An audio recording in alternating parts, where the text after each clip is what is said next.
उमेदवारी रद्द करावा लागला. काय नेमकं जबाब आहे हे आपण त्यांना विचारा. आपण पाहिलं असेल ज्यांना अनेक वेळा खासदार शिवसेनेने बनवलं, उद्धव साहेबांनी बनवलं.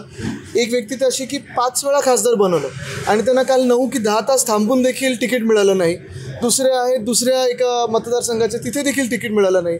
अजून 2-3 आहेत ज्यांची तिकीटं कापली जाणार आहेत. मग नक्की त्यांच्यासोबत जाऊन मिळवलं तरी काय? जी गद्दारी करायची होती पक्षासोबत, उद्धव साहेबांच्या पाठीत जो खंजीर खुपसायचा होता तो त्यांनी खुपसला. महाराष्ट्रासोबत बेईमानी केली या लोकांनी. आणि आपण आता पाहत आहे की ज्यांनी त्यावेळी सांगितलं होतं की एक जरी उमेदवार पडला तरी राजीनामा देईन, त्यांना तिकीट पण आता देऊ शकत नाही आहेत. हे हाल आता मिंदी गटाचे झालेले आहेत. मला वाटतं पुढचे जे 40 गद्दार आहेत त्यांनी विचार करावा की आता विधानसभेत नक्की काय होणार. कारण आता दिसायला लागलं की विकेट एक अशी पडत आहे. छत्रपती संभाजीनगरचा तुम्ही उमेदवार जाहीर करून टाकला प्रचार करत, पण दिल्ली गटाचा उमेदवार काय आणखी अनेक ठिकाणी महाराष्ट्रात आपण पाहत असाल, भाजपा असेल किंवा मिंदी गट असेल किंवा राष्ट्रवादीची गद्दार गँग असेल, उमेदवार मिळतच नाहीत. म्हणजे आपण पाहत असाल मुंबईत देखील भाजपाने अजून 2च उमेदवार जाहीर केले आहेत, ते देखील मुंबई विरोधी आणि महाराष्ट्र विरोधी.